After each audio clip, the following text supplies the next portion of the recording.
Inferno time?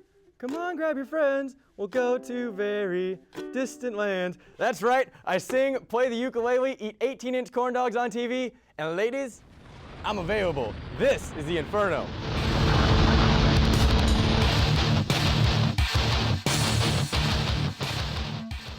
This is the Inferno. I'm your host, Joe Cortez, and I'll try not to sing the rest of the way, but no promises. I'm here with our deep voice panel, Torrance Dunham. We talking baseball. Lucas Robin. I need Bone Thug tickets, y'all. And Anthony Mitchell. Bruce Willis was a ghost. Miles Todd, who still hasn't paid me, will join us later. But first, let's talk baseball. Arizona State's pumped out more Major League Baseball players than any program. Sal Bando, Dustin Pedroia, some guy named Mr. October. Well, as for the current ASU squad, the Devils took on the 20th-ranked UNLV Runnin' Rebels this past Tuesday, coming off a series win against Cal. The one-game series was led by the coach's boy. Tim Ismay went 2 for 2 with 2 RBIs and a run scored on the way to a 5-2 win. The win moves Arizona State to 7-2 against ranked opponents this season. Their next series is already underway against Stanford and Palo Alto. ASU looks to even the series tonight following a 5-3 loss in a game in which they led 3-0 in the 7th. They'll face off again Saturday night in Stanford. But that's Saturday. This is now. Let's send it over to Angela and Kristen as they ask the burning questions on this week's edition of Heat on the Street.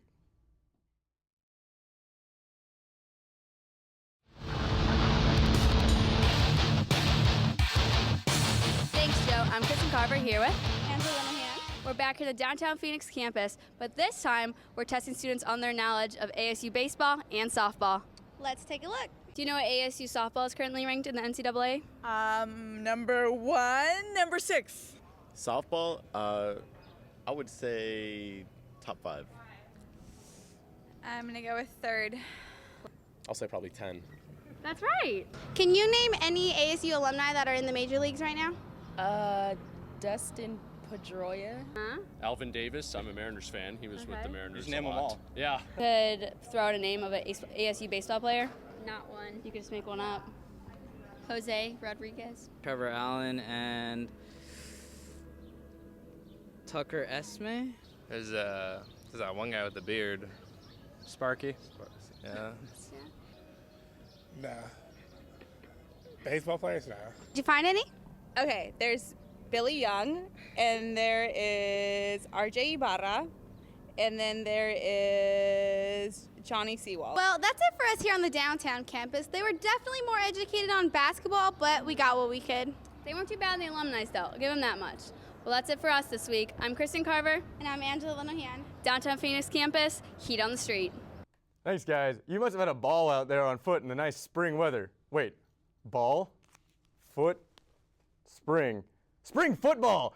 That's right, football is in the air. The Sun Devils look to take care of some hashtag unfinished business this season, and it all starts this Saturday at Sun Devil Stadium. The annual spring scrimmage is free to attend, and the defending Pac-12 South champs will be signing autographs after the game, so you know what to do. Can't go? Don't worry, the Inferno's got you covered. We got your exclusive coverage of FanFest right here. Well, switching gears again, we're moving to softball. The 10th ranked ASU women find themselves in the middle of a 3-horse race for the top spot in the Pac-12 standings. It's Miles' time to shine now. Miles, what do you got? Hi there. I did so terrible at host I got demoted. So let's get started. Nationally in softball, we're going to look at the top people nationally, like I said. First, we got Alabama Roll Tide with 37-7-0. Next, you got the Florida Gators, 37-8-0. You got Georgia, then UCLA or UCLA, whatever you prefer, with 35-4-0. And topping off the top 5 is Missouri, 32-10-0. Coming up next, we got the Oregon Ducks at 36-5-0. You got Lafayette, Louisiana Lafayette. And then you got Florida State, Arizona, and Arizona State. Fork 'em, Devils, you know what I'm saying? I'm not biased, whatever you say. Anyway, they got a nice fresh record of 38-6-0. Joe, what you got? I'm pretty sure you might be biased, Miles. Well, thanks. We'll head over to the panel now to break down ASU's upcoming games. Panel, what do you got? All right, well, I'm not sure how closely you all follow the softball team, but they're good, real good. As you saw from Miles, they're ranked 10th in the nation. They're coming to one of their harder stretches of the season, playing against the recently ranked Washington team. One of the people that you're going to see them relying on, and they have relied on in the past, is senior pitcher Dallas Escobedo.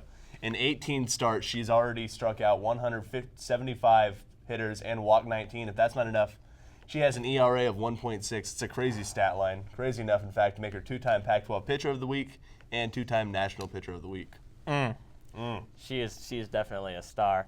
I'm going to focus on two girls who are absolutely smashing the cover off the ball. Freshman, that's right, freshman Chelsea Gonzalez, who, by the way, is a finalist for the NFCA Freshman of the Year, and the numbers show why. She is batting .373 on the season, second on the team, and is clutch with 11 two-out RBIs and going 4 for 5 with the bases loaded. Another girl to watch is Amber Freeman. Out of the 42 games she has played in this year, she has been held off the bases only 3 times. That's incredible. That kind of production gets you a .447 batting average. Look for these two girls to lead the charge in the tough stretch coming up. Yeah, just like you guys were saying, this Sun Devil softball team is solid. And aside from great hitting and pitching, one stat you have to look at is this team's ability to score with their backs against the wall. The Lady Sun Devils have a batting average of .334 with 2 outs on the board, just below the overall team batting average. Not to mention, 102 of the team's 284 RBIs have come when only 1 out remains. Thanks, guys. Now that we got the softball standings out of the way, let's check out the baseball standings. What's going on there, Miles? Well, first, we're going to look at the Pac-12 standings. Coming in at first, we have Washington with 12-3-0. Again, these records here are the conference records. Next, you got Oregon State, Arizona State, Oregon, and then UCLA, UCLA, whatever you want. They're both 7-5-0, but UCLA has a worse record nationally, so that's why they're ranked 5th. Next up, you got Washington State, who also 7-5-0, but again, worse ranked nationally. You got the USC Trojans. Next up, you got the Arizona Wildcats, who are 6-9-0. Then you got Cal and Stanford, and Utah's also part of there, but they're 2-13-0, and I just couldn't fit them on the graphic, to be honest. So we're just going to look at some national standings, let's be honest. Then we got the Virginia Cavs, you know, they're 36-0. You got Louisiana Lafayette, and then you got Cal Poly Slow, that is, followed by Oregon and then Florida State at 27-8. Next up, you have the South Carolina Gamecocks at 28-7. You got the Texas Longhorns at 29-8. You got the Louisville LSU Tigers, 27-9-1. You got the Louisville Cardinals at 27-8, and you got the Oregon Ducks at 27-10. I'm having some fun here. Let's get to it. Joe, what's next? Well, thanks, Miles. Well, as I said earlier, ASU is taking on Stanford this weekend. So we're sending it back over to the panel. Guys, what do you see going on this series? Well, I'm going to focus on pitching regarding the 2 starting pitchers, Ryan Kellogg and Darren Gillies. And one important piece out of the pen, Ryan Burr. Kellogg and Gillies both had amazing starts out last time, with Kellogg pitching 8 innings, only giving up 1 run, and Gillies pitching 7 shutout innings. I look for them to continue against a struggling Cardinal team, only hitting below 265 as a team, but Burr has struggled with the walks lately, which has got him into trouble. But he was able to record the save against UNLV, allowing only 1 hit and no walks. Teams are hitting below 200 against him, so if he can limit the free bases, he should be fine. The Devils will need a lockdown closer at the end of the game on this tough stretch coming up.